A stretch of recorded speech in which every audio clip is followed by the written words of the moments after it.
It's great to have you with us from wherever you're tuning in from. For more information about Elevate Church or to contact us, head to our website elevatechurch.me and take us wherever you go by downloading our Elevate Church AU app. We hope this message inspires and helps you to take your next steps in your journey. You know, we declared at the beginning of this year, 2022, we're coming for you. And we're taking new ground in a new year. This idea that God, yes, sometimes when we have to kind of,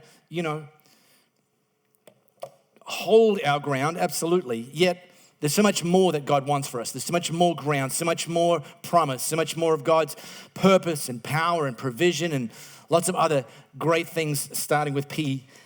So we launched the series called Warrior, and then we're backing off that, or coupling off that, with this series we launched last week called Advance, which, I like to think that the name says it all.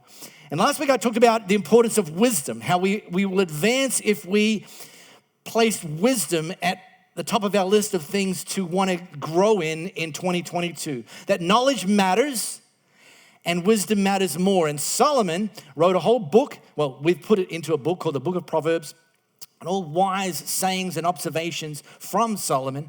And he himself encourages us to place the pursuit of wisdom, seeking wisdom at the top of our list. So that was last week.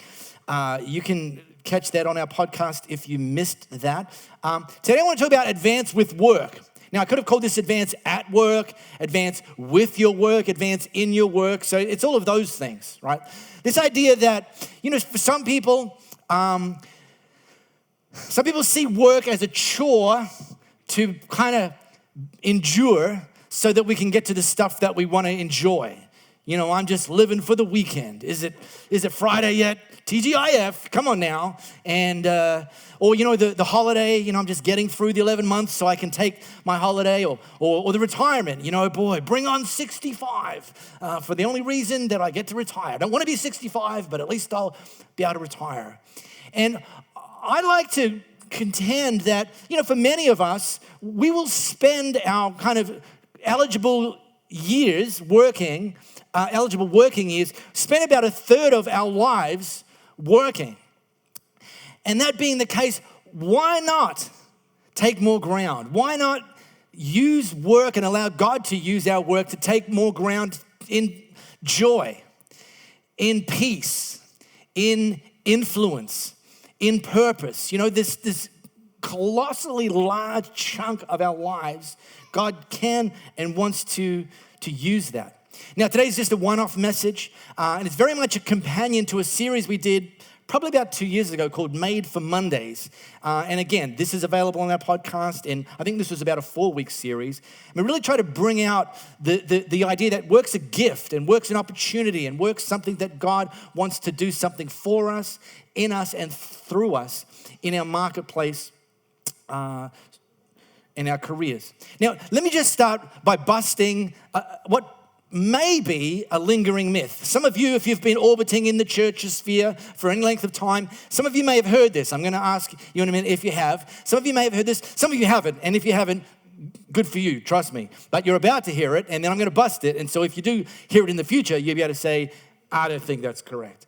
So this is the myth. The myth goes that work was God's punishment for humanity's disobedience. That there was a time when God had created Adam and Eve, and that they were living resort style in the Garden of Eden.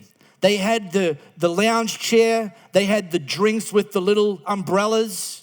They were able to binge as much Netflix as they wanted. And get this, God even disabled that pesky, shameful, "Are you still watching?" pop-up. I mean, this is how good it was for them. No Netflix shaming. And then they ate from the tree that God said don't eat from that. And then God swooped in and said, all right, Adam and Eve, party's over, get to work. That's the myth. Has anyone heard that myth? Nikki, yeah, okay, only one. Good, yeah, well, I have, and so has Nikki, but if you haven't, good. Well, now you have, but it's a myth. And the reason I know it's a myth is really there's two reasons I know it's a myth. Number one, God is the first ever self-employed recorded being in all of history, and what he started off doing was working, creating the heavens, the earth, the animals, and then ultimately humanity. And then he took the first ever recorded weekend in history. So he modeled work. He didn't back off. He didn't say. And then there's this other little thing that helps bust the myth. It's called the Bible. And when you read it, you read that that's not this myth. That is not how things happen. Here it is. This is how things happen, and it's just one sentence. God took the man, so God had just created Adam, hadn't created Eve yet. So, trouble wasn't on the, God took the man and set him down in the Garden of Eden to work the ground and keep it in order. The first gift, the first opportunity that God gave to humanity through Adam was actually to work, to be able to create stuff, to have a purpose beyond just lounging around. Now, by the way, if you think that work is a curse, if work is punishment, then please stop praying to God for him to work in your life. That's just cruel, okay? God, no work for you because I don't want you to punish. All right. Let me tee off with something that Paul wrote to the church in Colossae. Now, if you've got your Bible app and you can unlock your phone with a mask on, then how about you do that? Pop it open to Colossians chapter 3. So this is a letter that Paul, one of the kind of entrepreneurs of the early church, wrote to a church in a place called Colossae. And he framed this perspective on work that is so mind-blowing, but it's become for me a very true north kind of directive. Incidentally, and I'm about to show you this slice of the letter, he actually wrote to slaves or servants. The thing about slaves and servants is they don't have choices. You do what you're told to do, when you're told to do it, how you're told to do it, and that's it. Whether you like it or not, you don't get to vote, you don't get to protest. You can protest, and then you can become unemployed.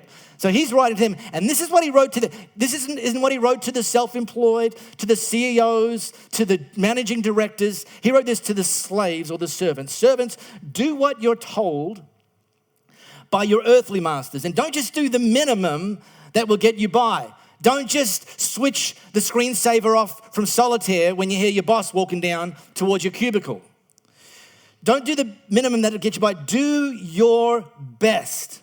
Work from the heart for your real master, for God, confident that you'll get paid in full when you come into your inheritance.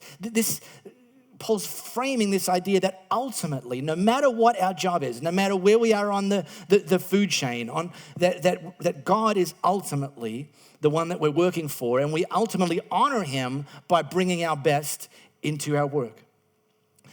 Solomon, the wise one, and we're going to riff on him quite a bit today, he wrote this: put God in charge of your work, then what you planned will take place. That God is ultimately the one we're working for. So the starting point to having purpose, greater purpose in and with our work is to commit your work to God. Know that you're working for him, not just for your boss and not just for your clients. Now, I acknowledge that not everyone is as committed to their work as some other people. I know that. You know that.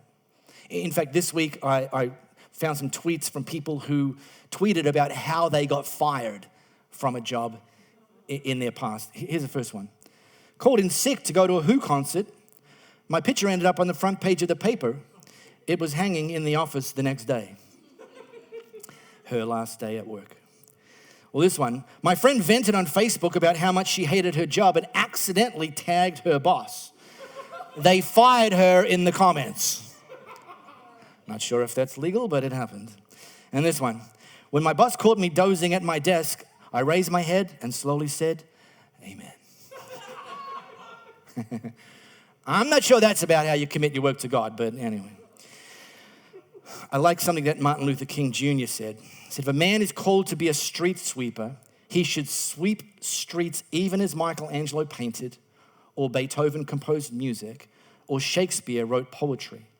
He should sweep streets so well that all the hosts of heaven and earth will pause to say, here lived a great street sweeper who did his job well. This is about honoring God, bringing our best, glorifying him, not just doing the least we can get away with, because ultimately there's an opportunity in our work is beyond making money, is making a difference. Making a difference in our lives, making a difference in our sphere.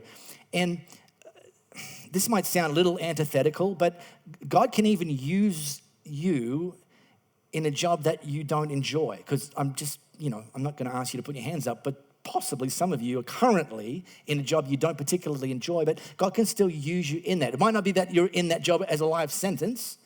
I don't know. But while you're there, God can still use you. In fact, this isn't something else that Solomon wrote. God cares about honesty in the workplace. Good. Your business is his business. He's interested. He wants to be involved. So Solomon, he pointed us to role models that we can learn from when it comes to work. He encourages us to learn from the ants. I know, it sounds a bit odd, right? But let me ask you this. Presumably you've all seen an ant in your life. Have you ever seen an ant just sitting around? Like, ever? Like, or a group of them just sitting around like, how's your day, Ted? Yeah, going good, thanks. Yeah. Glad for smoko. Boy, I've been working all morning. Solomon wrote this, you lazy fool. In the Bible, when you called a fool, it's pretty bad. Look at the ant. Watch it closely. Let it teach you a thing or two. Nobody has to tell it what to do. All summer it stores up food. At harvest it stockpiles provisions. So how long are you going to laze around doing nothing? How long before you get out of bed? A nap here, a nap there, a day off here, a day off there. Sit back, take it easy. Do you know what comes next? Just this. You can look forward to a dirt poor life, poverty, your permanent house guest. Now, Solomon's not encouraging us to become workaholics, to get married to our job. He's saying, when it's time to work hard, work well, add value. And if you choosing to do the least you can get away with, well, just as long as I don't get fired, what's the bare minimum I can get away with? Or just do stuff that's just sloppy and careless and you couldn't be bothered. That's actually a recipe for scarcity in your future. So it's a warning. Don't just do the bare minimum. If you're starting a new job, literally explicitly ask your boss what they require of you and then exceed their expectations. If you're launching a new business, when you meet with a client, ask them the question, how can I add value to your business? Like my business is helping you grow your business. If you're wanting to move beyond your current job, you want to get out of there or you want a promotion. Again, this is this idea of what's the expectations and how can I then try and exceed them. Last week, Louisa, my wife, was up here just sharing how she started a new job, same school, but got a promotion. Nice pay rise too, by the way. And it's a dream job. Like she loves it. Like she's out the door, so excited every single day. Loves it. It's hard. She comes home like exhausted, but loves it. Just loves it. And you can hear someone like that and like, yeah, good for you. Sucks to be me, but good for you. The power in Louisa being, sharing that she's in her dream job in 2022, the power of that story lies in the backstory. And I won't give you the whole backstory, but a couple of the highlights is that we were living interstate. We moved back to Perth about 12 years ago. And the first job that Louie got, in other words, she was applying for a range of jobs. The first job that she actually got, because neither of us had a job when we were re-entering Perth, was a receptionist job at her previous high school. Which Tara was a student at the time, a receptionist job. Now, Louie's not an administrator person, not a receptionist. And you even have to wonder, what would it have been like to go back to your old school and just just be the receptionist, which I don't feel that way about receptionists, but I'm just saying. Some people might put that on her. And she was in this education space, hadn't worked in the education space before, and she started to get this vision for her life, for the next season of her life, to actually become a teacher.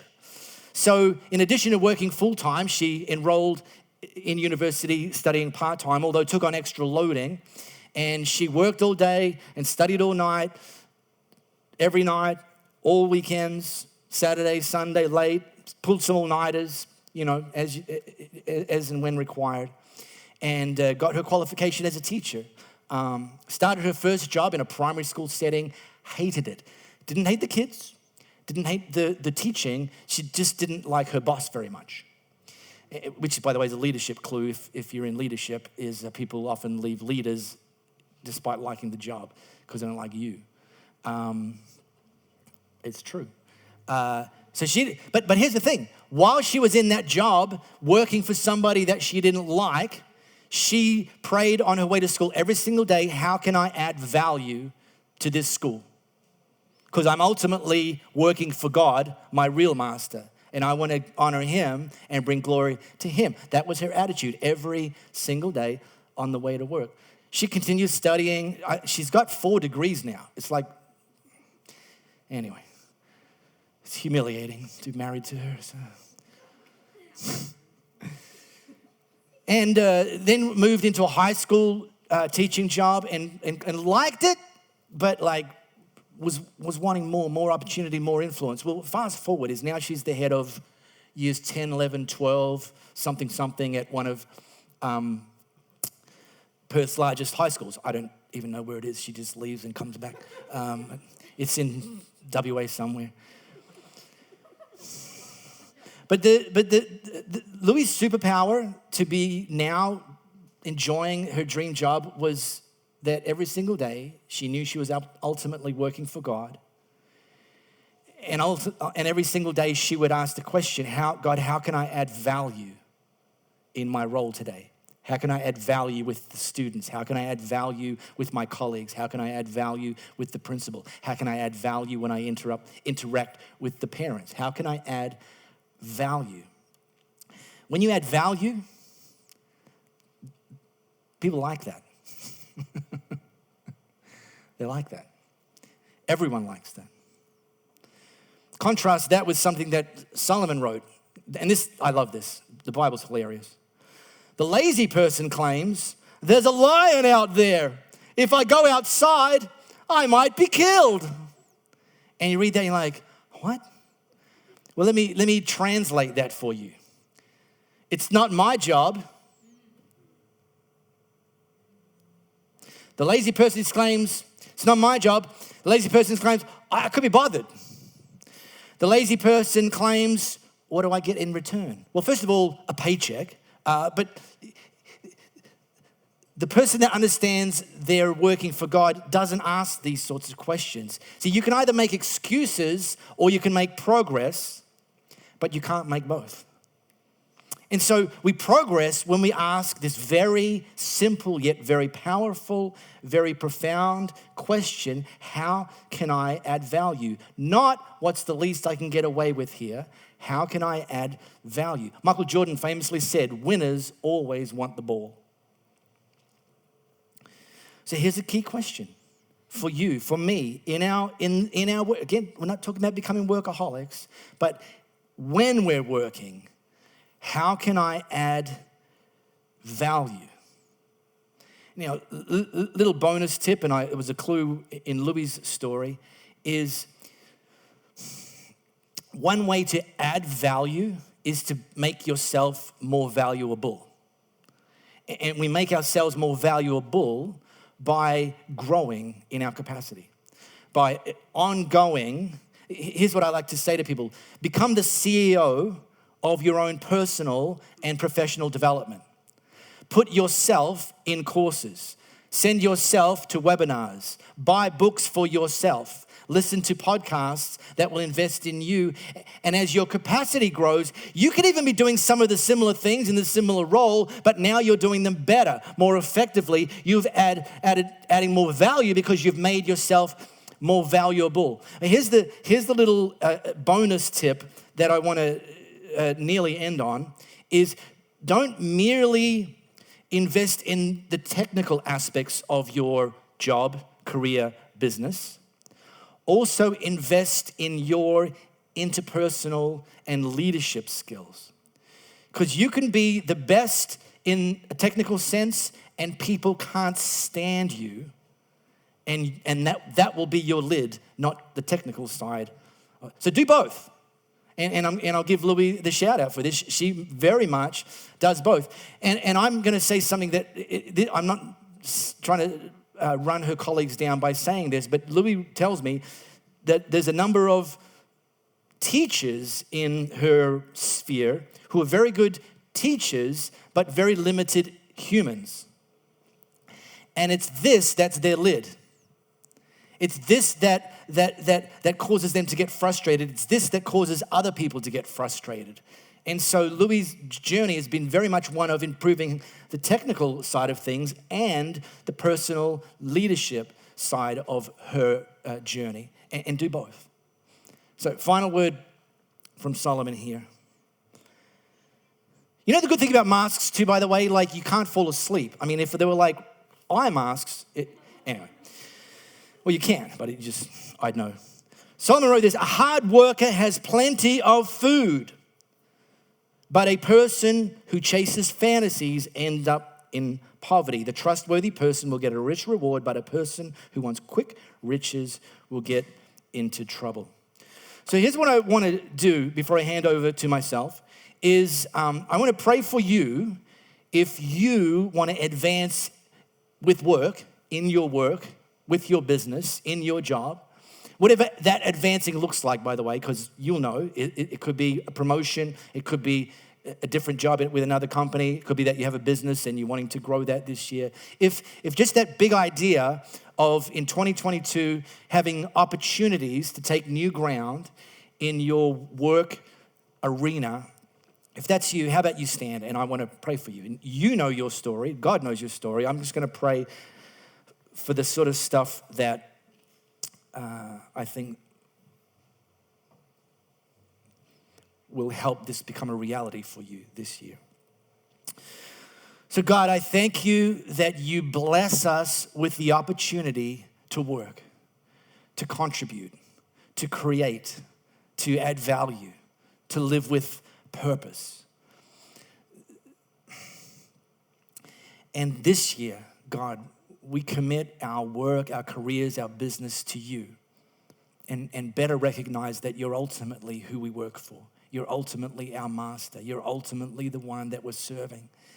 And God, I pray for opportunities. I pray for perspectives. I pray for strength, the sorts of things that are going to allow us to know what to do and have the wisdom to do it and have the commitment to do it daily, weekly, monthly, in our jobs, in our businesses, in our careers, in our studies, God. That you'll use these arenas to help us grow as individuals, to grow in influence, to grow as leaders, and to add value to the marketplace, to add value to our employers, to add value to our clients, to add value to our colleagues, those we ultimately interact with day to day. And that as a consequence that we will, when it's quitting time every day, we will be able to quit for the day and know that you're smiling, that you're pleased because we brought our best. Amen. We really hope you got a lot out of this message. If you live in the Perth area, we'd love for you to join one of our live experiences. For times and directions, as well as information, head to our website, elevatechurch.me. For those of you beyond the Perth area, we'd love for you to connect with our online experience, which premieres every Sunday via YouTube and Facebook Live, and on demand immediately after. And to partner with us to reach more people by giving financially, head to our website, elevatechurch.me, and also download our Elevate Church AU app.